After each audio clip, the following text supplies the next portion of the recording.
Hi folks, welcome to today's coffee, remainder of actually tomato soup. Feel a cup of that every now and then. Coffee with John.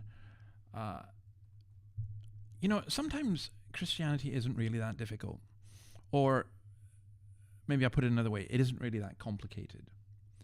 So everyone born of God overcomes the world. This is the victory that has overcome the world, even our faith. People talk about victorious Christian living. People write books and tell you these are the practices, these are the principles.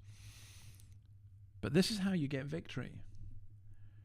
Who is it that overcomes the world? Only the one who believes that Jesus is the Son of God. I remember when I wrote this book. I've got it here. This one.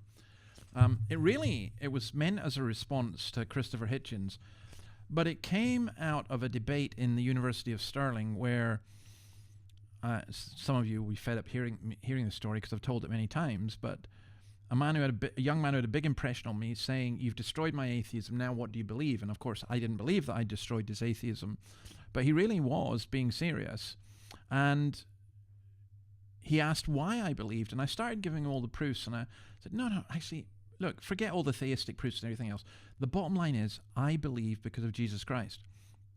And he looked at me and said, yeah, but who's Jesus? And that made me realize that we were asking people to believe in Jesus who didn't really know who he was. They knew there was someone called Jesus. And in today's world, you'll get loads and loads and loads and loads and loads of people who will say, oh, that's not very Jesus-like. And they've got this image of Jesus as some kind of glorified hippie or just their own personal Jesus.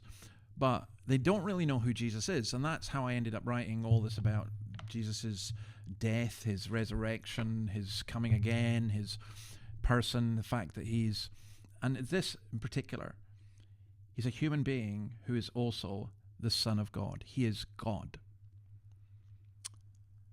And that really is it. I mean, that is absolutely marvelous. That's it. That's where I come from. That's what I'm at. That's all that I've got. You see behind me, I've got loads and loads of books, and that's only a fraction of them. And I love thinking about all this stuff.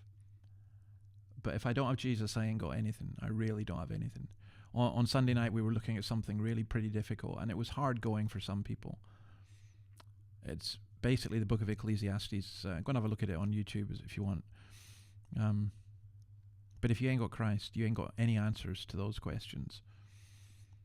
And if you haven't got Christ, you haven't got any hope. And if you haven't got Christ, you cannot overcome the world. But if you have got Christ, you've already got the victory. You've already overcome the world. Only the one who believes that Jesus is the Son of God.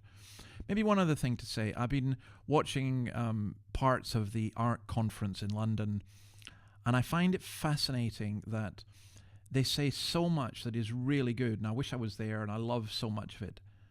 But there's still something missing. Because I don't think religion is enough, and I don't think Christian principles are enough. I think people need Christ. That's the answer. All right. I know many who go to ARC, by the way, do believe that, but still, I still think there's just something missing with it all. I'll reflect on a bit more and maybe write some stuff. God bless you, and see you again tomorrow. This is Tuesday. Catch up with you, Coffee with John, tomorrow. Bye.